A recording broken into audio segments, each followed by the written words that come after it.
natin ang mahal po natin Pastora Ana S. Durias.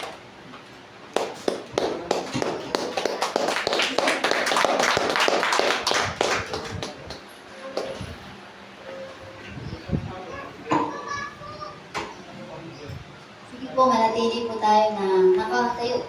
Manatili po tayo na hayuko at pumikit. Hayaan po natin na presensya po ng ating Diyos na buhay ay patuloy po natin na maranasan bilang tanda, paggalang, pagrespeto natin sa ating Diyos na buhay. Tayo pong lahat ay po at pumikit. At magtaas po tayo ng ating pong mga kamay. Kung muli, welcome ka namin, God the Father, God the Son, God the Holy Spirit.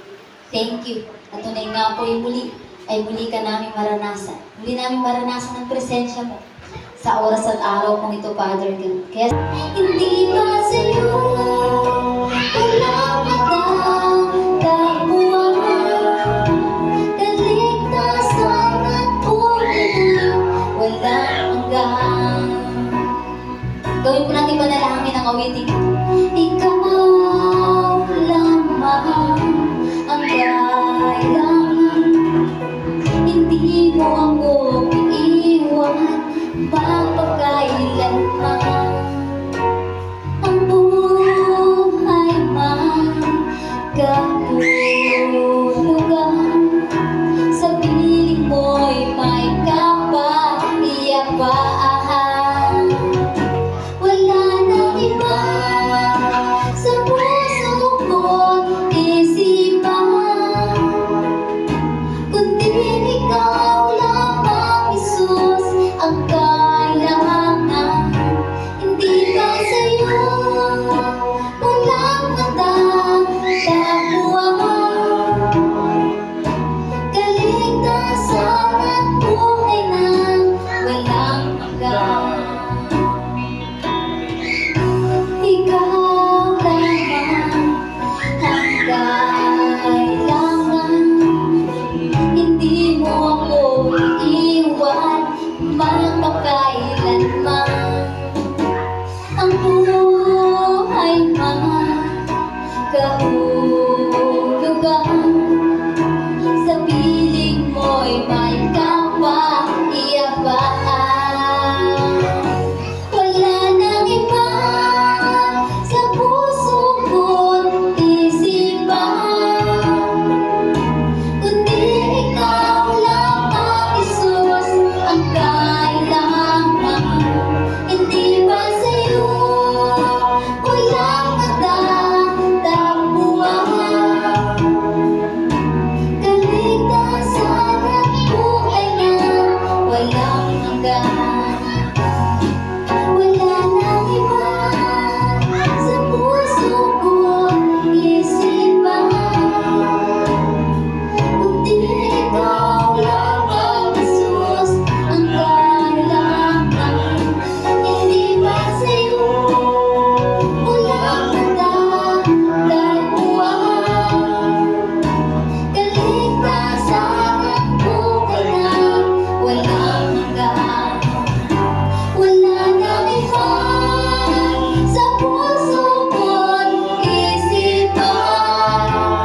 harapan, Father God.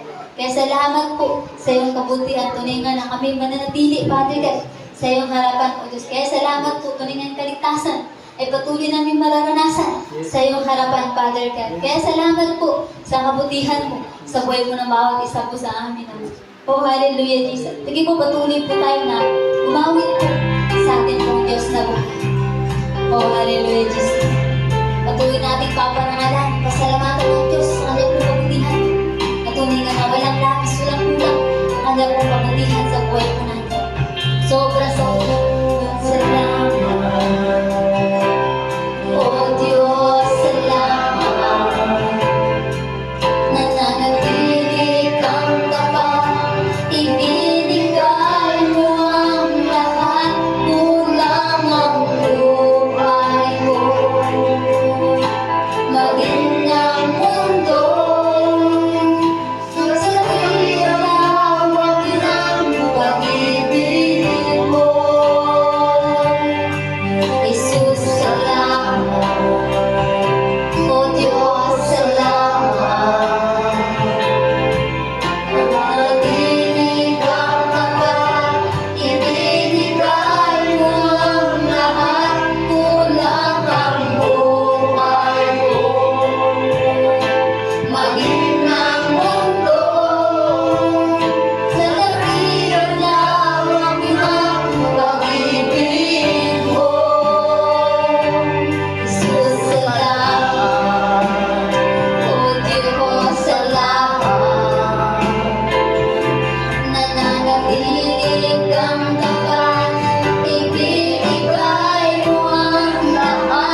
Father, tunay nga napakadakila. Kaya salamat po sa kadakilaan mo. Sa buhay po ng bawat isa sa amin po mga buhay, tunay nga ipatuloy na ikaw ay dakila. Salamat po at patuloy namin dadalhin ng karangalan, kadakilaan mo, Father, ka sa bawat buhay po na. Salamat po, Ama. Kaya patuloy po, Diyos, na ikararangal namin at patuloy, Father, ka at dadalhin namin at itataas namin, Father, ka ng pangalan mo sa buhay po ng bawat isa sa amin. Kaya, Ama, pinabalik namin sa iyong karangalan, papurit pa salamat. Purin ka, dakilain ka. In Jesus' mighty name we pray. Everybody say, Amen. Amen. So yan po, so bago po tayo po ay ibigay po natin ang ating pong malakas na palakpak sa ating pong Diyos na buhay. Amen.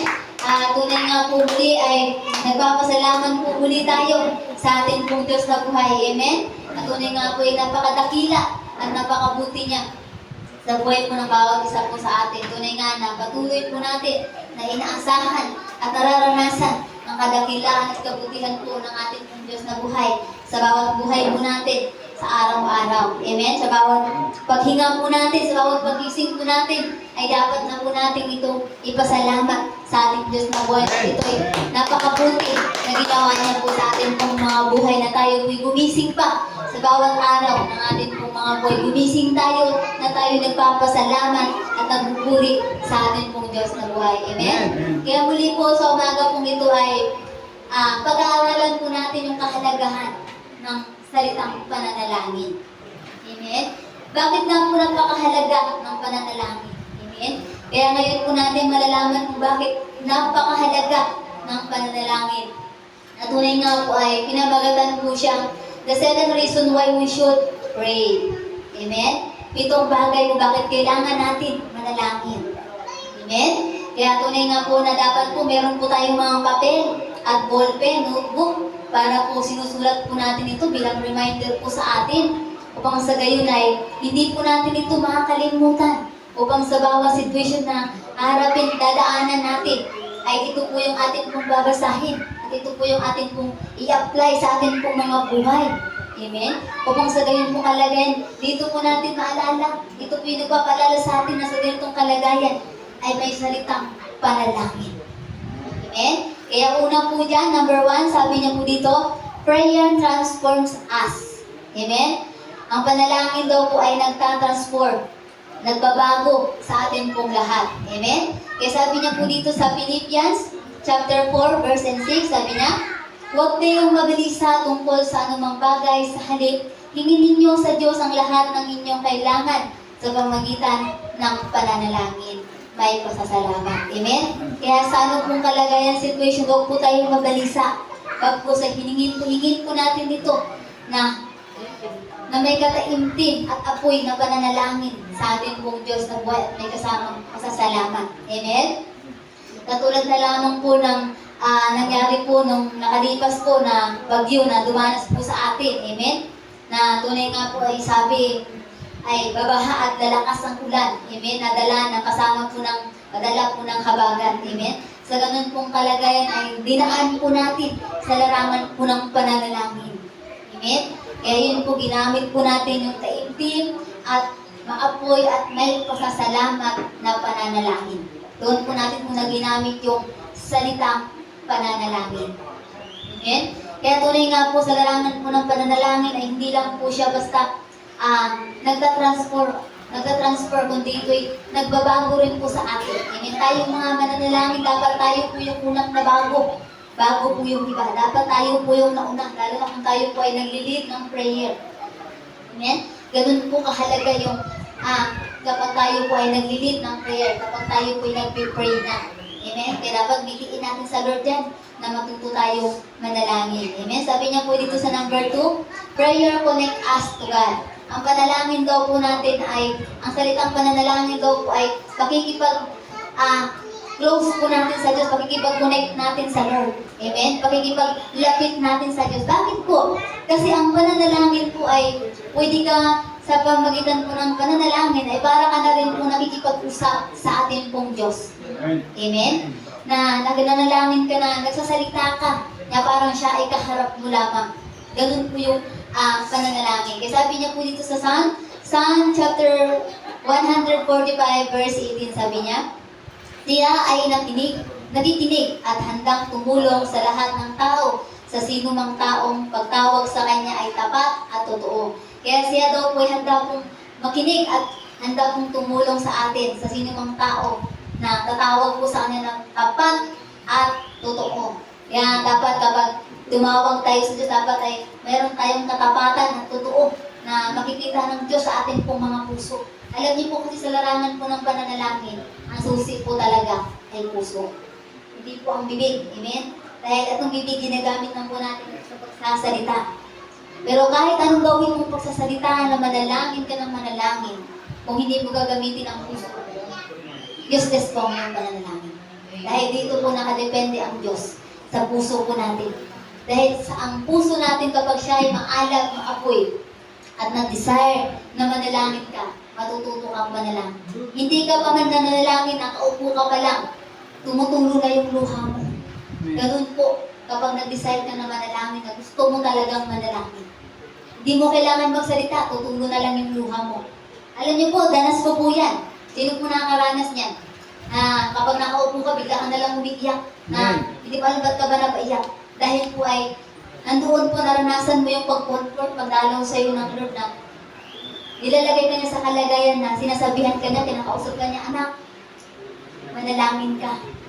Anak, ipanalangin mo, sige ito, nandito ako. Ganun po kasi yung kalagayan ng pananalangin. Na talagang kinoconvert ka ng Lord, na parang feel mo na talagang nariyan siya. Kaya marami nga po nagtatanong bakit daw po natin nasasabi ang Diyos na buhay?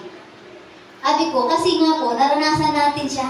Naranasan natin yung pakiramdam na yung feelings na nagpaparamdam siya, tinatouch na tayo, kinoconvert niya tayo. Kasi kung patay siya, paano mo siya maranasan? Amen? Yun po yung sinasabi ng tao. Bakit daw po natin sinasabi ng Diyos ay buhay? Buhay naman po talaga ang Diyos Kasi diba, pagdating sa pangatlong araw, siya po yung muling nabuhay. Wala naman po sinabi na sa pagdating ng pangatlong araw, na siya po yung nabuhay at muli pong namatay. Wala naman po sinabi. Ibig sabihin, pagkatapos ng 3 araw, siya po yung nabuhay. Tuloy na po siya hanggang sa nabuhay na po siya. Hindi naman po sinabi patay po siya. Amen?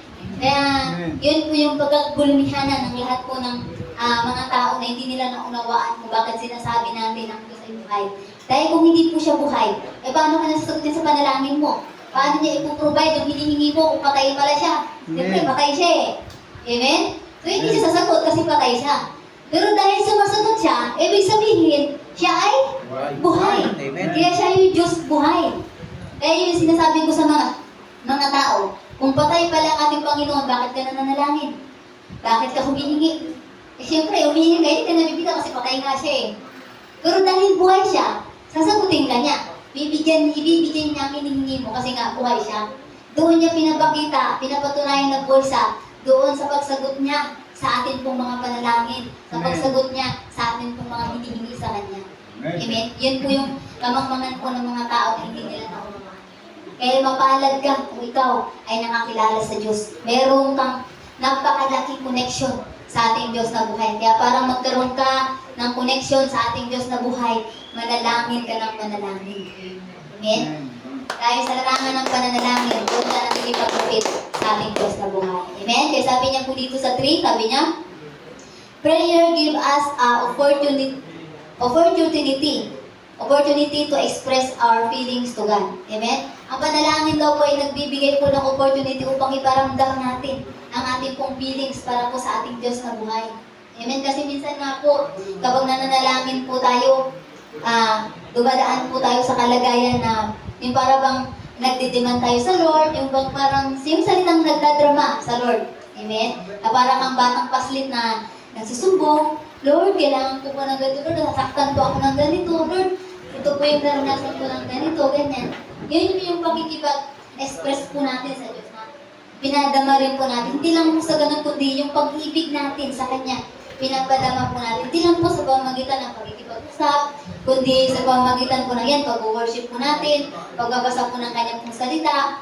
Marami pong way na pagpaparamdam po ng feelings natin para sa ating pong Diyos na buhay. Amen? Kaya sabi niya po dito sa Psalms chapter 62 verse 8, sabi niya, mga kababayan, sa lahat ng oras, maghimala sa Diyos sa Kanya'y ilagak ang iyong pasalin. Ngayon ay dinaranas siya ang kubling may dulot na lunas. Amen? Kaya ano pong ibig sabihin po dito na tinutukoy po niya na tayo daw po ay, ang Diyos daw po ay gumagawa ng himala at sa Kanya ilagak ang iyong mga pasaning ngayon ay dinadanas dahil sa kubling, dahil siya ang kubling may dulot ng lunas. Dahil sa ganung kalagayan daw po ay tanging siya lang yung magbibigay lunas po sa atin, tanging magbibigay kasagutan sa anumang sitwasyon na tatahakin po natin. Eh dapat sa Kanya po natin lahat ibigay, ilagak. Tuon ang bawat atensyon natin, bawat kalagayan. Kaya kami kapag meron kaming dinadaanan dito sa church, lalo na po sa kalagayan ng church, lagi namin dinudulog sa Lord yan, Lord, bahala ka dyan. Kasi sabi mo, gawain mo ito, itinayin mo ito, ikaw bahala dyan. Hindi namin na dinadala-dala, kaya tinan mo yung mga bata, mga mukha namin bata. Sabi nga po nila, bakit bata ang mukha mo pastora? Kasi hindi ko po dinadala o pinampasan yung problema. Dahil bakit? Meron akong ama na nasa langit. Siya dapat ang magdala. Hindi ako. Kasi sabi niya, bakit mo pupulmahin yan? Eh ako ang naglagay niyan, ako ang nagtayo niyan. Kaya ako ang bahala dyan. Amen. Amen? Kaya yung lagi niyang sinasabi, kaya sa tuwing dumadanas kami ng ganong situation, kalagayan, Lord, hindi namin iisipin ito, bahala ka dito. Dahil sabi mo, gawain mo ito, ikaw bahala dyan, ikaw magbayad niyan. Lagi namin sinasabi kapag palapit na yung bayaran ng church, Lord, malapit na yung bayaran ng church, ikaw magbayad. Handa mo na yung pangbayan. Amen? Kaya parang kang nagdagdiman, nakausap ko lang, yung tatay mo nandyan na. Parang kang anak na nakikipag-usap sa iyong ama. Kaya dapat ganun tayo sa Lord. Huwag tayo yung para tayong lagi tayong bugnutin. Huwag naman ganun kasi talaga naman, ang gusto kasi ng Lord, lagi tayong masaya, lagi tayong nasa Kanyang presensya na lagi natin ini-enjoy yung kagalakan, kabutihan na pinangyari at pinaganap niya sa bawat buhay po natin. Amen? Kaya sabi niya po dito sa 4, sabi niya, we grow in faith when we pray. Amen? Kaya sa panlalangan po ng pananalangin daw po ay yung ating pong pananampalataya ay tataas. Amen? Kapag tayo ay humantong at lumagay sa kalagayan ng pananalangin, kapag tayo ay nag-pray, yung ating pong pananampalataya ay lalago siya. Kasi bakit po? Kasi minsan nga po kapag hindi na po tayo nag-pray, wala na po tayong prayer, wala na po tayong connection sa Lord. Bumababa po yung ating pananampalataya, kaya kahit maliit lang, nasa kuna, na dumarating sa atin na kahit kaya naman talaga natin, sinasabi agad natin, hindi kaya. At nababalisa na tayo. Kasi bakit? Wala na po yung Lord sa buhay natin. Wala na po yung pananalangin. Yung ating pong pananampalataya ay, ibis na pataas, bumagsak po siya. Yung po yung sinasabi na, bumagsak po yung ating pong prayer life. Bakit po? Kasi sa ganun pong kalagayan, inahayaan po natin na mawalan tayo ng connection sa Lord dahil abala tayo sa mga bagay. Kaya dapat, bigyan natin kahit kaunting oras yung ating pong Diyos na buhay. Kung sa ganun, dumating man yung bawat sitwasyon na harapin po natin, kaya nating lagpasan. Dahil bakit? Punong-puno tayo ng pananalangin. Punong-puno tayo ng Diyos. Huwag natin hayaan, mababayaan ang ating pong prayer life, mga anak ng Diyos. Kaya tunay nga po na sikapin ninyo ng inyong mga prayer life, ang inyong buhay sa larangan ng pananalangin ay lumago siya ng lumago kahit nasa bahay lang kayo.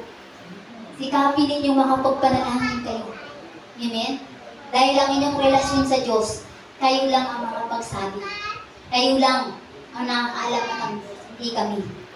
Amen? Kaya sabi nga sa bawat kaligtasan nga po natin, hindi nga po ang tao makakakita niyan, kundi tayo mismo at ang Diyos. Kung saan tayo nakarating sa ating pong pinuntahan na pananampalataya at paglilingkod po sa Diyos.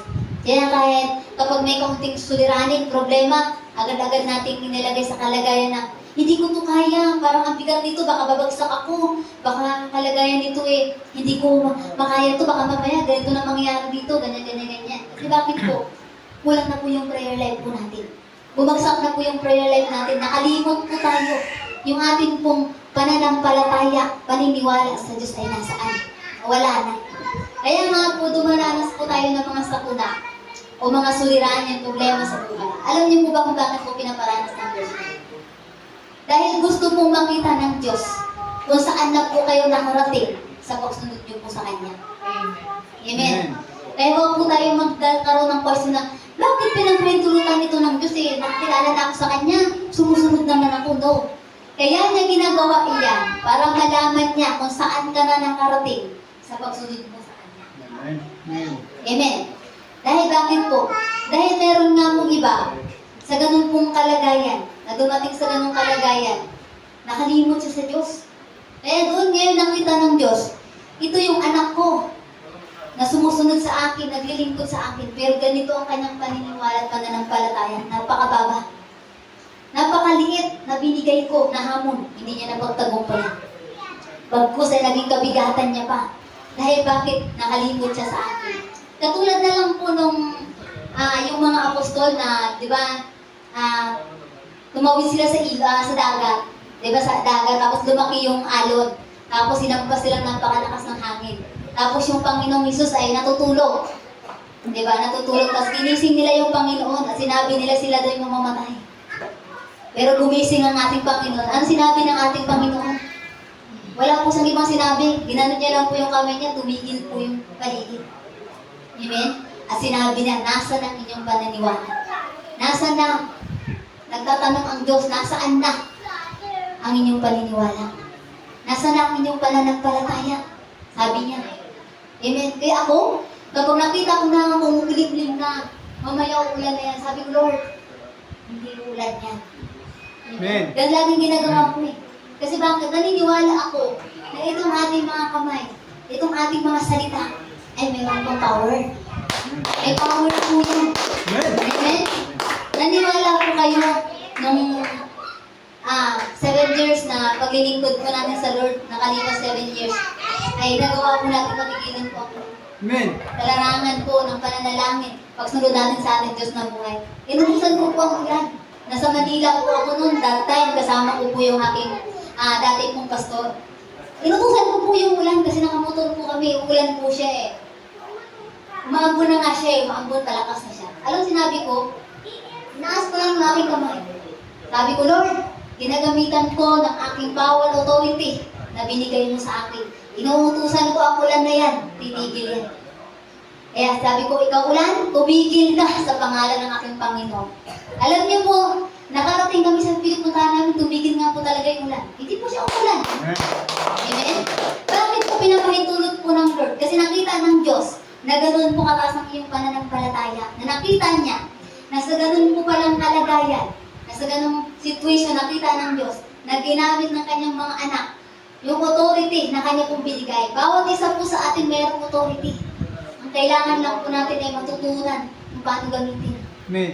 Amen? Gamitin natin ang salitang pananalangin upang matugunan, upang sagutin tayo ng Diyos. Amen? Eh, nung sinabi namin doon sa tulay, ikaw baha ka, ikaw ilog ka, ikaw tulay ka, ikaw tubig ka, manatili kang ganyan ka na lang. Ganyan yung ginawa namin, ginamit namin ni Pastor, yung aming authority. Sinabi ko, Lord, hindi ako magiging bulaang propeta na nagsasalita ako sa lugar ng Jordan na mula nang itinayo ang God sa Provider Full Gospel Church sa lugar ng Jordan. Wala nang baka na mararanasan at hindi ang pangapukan ng mga taga-Jordan ay tuluyan ng mawala. Ang tanong, pinahintulot po ba ng Diyos? Amen. Amen. Nagpatotoo muli ang Diyos. Amen. Hindi niya pinahintulot yung baha. Dahil sinabi ko, Lord, hindi ako bulaang propeta. Dahil kapag pinahintulot mo ang bahang ito, pinahiya mo ang sarili mong pangalan sa pamagitan ng aking buhay. Amen. Pero dahil hindi pinahintulot ng Lord yung baha, at doon niya binigyan ng karangalan ang kanyang sarili sa pamagitan ng kanyang propeta, sa pamagitan ng pangalan niya sa buhay ko. Amen. Kaya dahil ko po ginaganon, sabi ko sa lahat ng tao na kasalamuha ko, hindi hahayaan ng Diyos na sisirain niya ang sarili ng pangalan. Nabibigyan niya ng kaya ng kanyang pangalan. Hindi ako maging bulaang propeta. Amen. Nangyari po ang kalooban ng Diyos. Amen? Nagulat nga po ako. Sabi ng isang kabataan sabi niya, Ate Ann, bumaha na sa Cavite City. At sabi nila, bumaha na daw sa Noveleta. Saan ba na bumaha ang Noveleta? Ba't wala man ako nakitang tubig sa Noveleta? Amen. Amen. Iyon pala nalubog sa baha ang Cavite City. Amen. Sabi ko, manalangin ka na ang iyong mga kaibigan, ang iyong mga kapatid, ang iyong kamag-anak sa lugar ng Cavite City ay tuluyan nga na huminto yung baha sa Cavite City. Amen? Pinahintulot po ng Lord yun. Amen? Pinakita po ng Diyos iyon dahil nga ang kanyang mga anak ay ganito ang kalagayan sitwasyon. Kaya dapat patuloy tayo na manindigan. Kaya dapat hayaan natin na mag-grow tayo.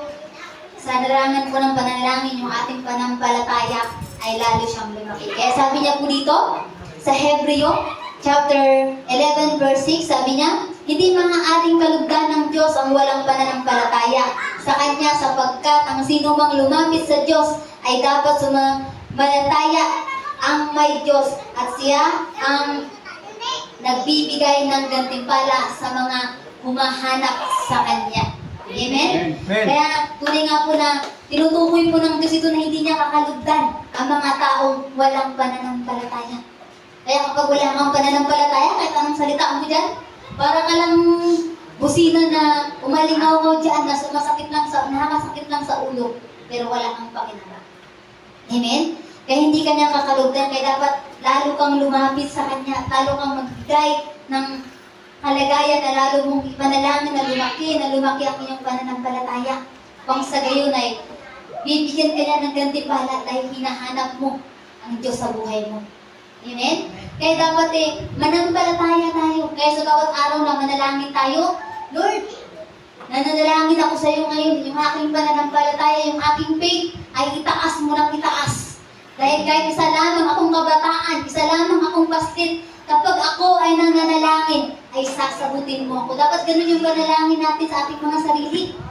Alam nyo, kapag nangyari po yun sa buhay ninyo, kapag ginawa niyan, yung anak ninyo, yung pamilya ninyo, yung mga magulang ninyo na may sakit, hindi nyo kailangan sabihin pa kay pastor, ipanalangin mo. Bakit? Dahil ikaw mismo, kaya mo ipanalangin yan. Bakit? Dahil meron ka ng Diyos sa buhay mo. Meron ka ng pananampalataya. Amen?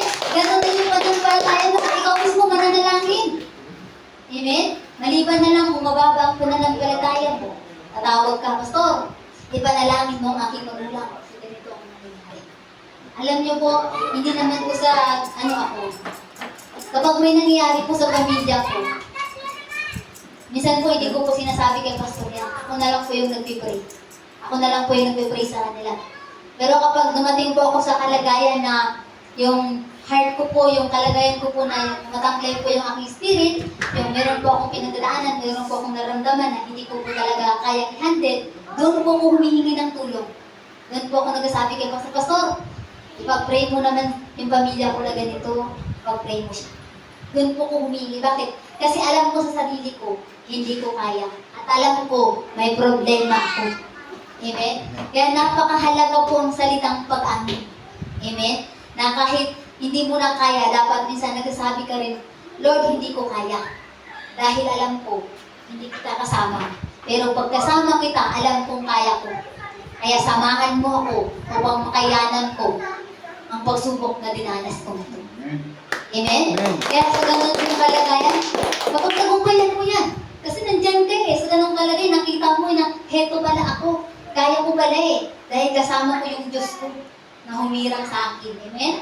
Kaya sabi niya po dito sa 5, sabi niya, we are strength when we pray. Amen? Kaya kapag tayo daw po nananalangin, maging strength. Ano po ba yung strength? Ano po ba sa Tagalog yun? Kalakasan. Amen? Maging kalakasan. Magkaroon tayo ng kalakasan kapag nagpipray po tayo. Kaya dapat, kapag nananalangin po tayo, dapat magkaroon tayo ng kalakasan. Magkaroon tayo ng puso talaga na gusto nating manalangin upang magkaroon tayo ng kalakasan.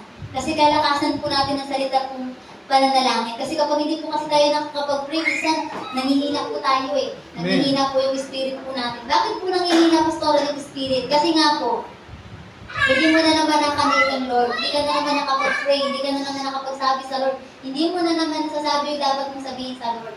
Kaya dapat nakakapag-pray ka. Dapat araw at gabi, nakakausap mo yung Lord anytime. Anumang oras. Dapat nakakausap mo yung Lord. Kahit nasa CR ka man, kumakain ka man, kahit saan ka man, dapat alalahanin mo na yung Diyos mo ay kasama mo siya. Kaharap mo siya. Na kahit kumakain ka, kahit naliligo ka, kasama mo yung Diyos.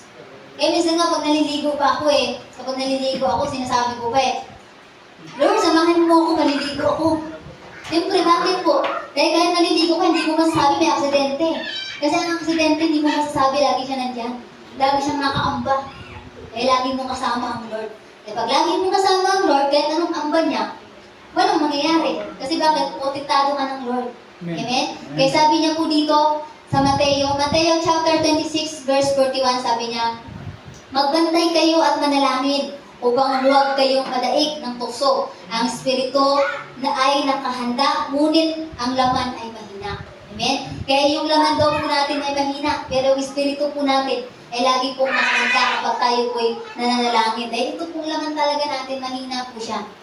Kaya lagi lang po siyang naka-steady kapag hindi po nakagalaw yung Holy Spirit. Kaya dapat hayaan po natin na yung espiritu po natin ay nakakilos. Kaya hayaan natin na yung espiritu ng Diyos ay kumilos sa atin pong buhay upang tayo ay hindi manghina. Kaya kapag hindi tayo nakakain ng salita ng Diyos, nangihina po tayo na nangihina.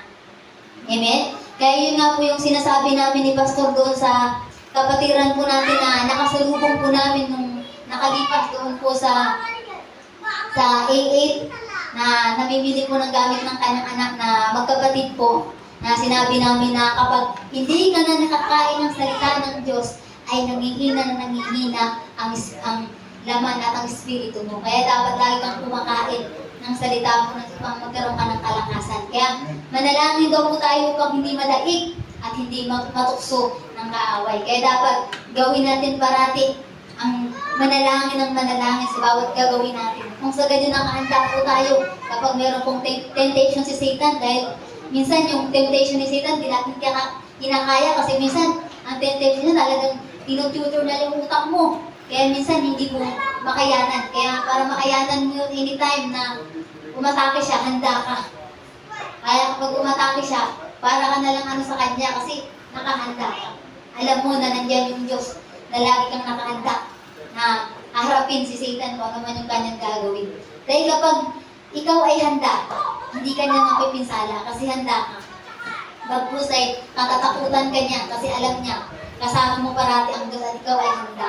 Isang nilalapitan kasi ng ang demonyo ay yung tao hindi po laging handa at wala pong pananalangin at talagang lumalayo na po yung Diyos sa kanya pong buhay.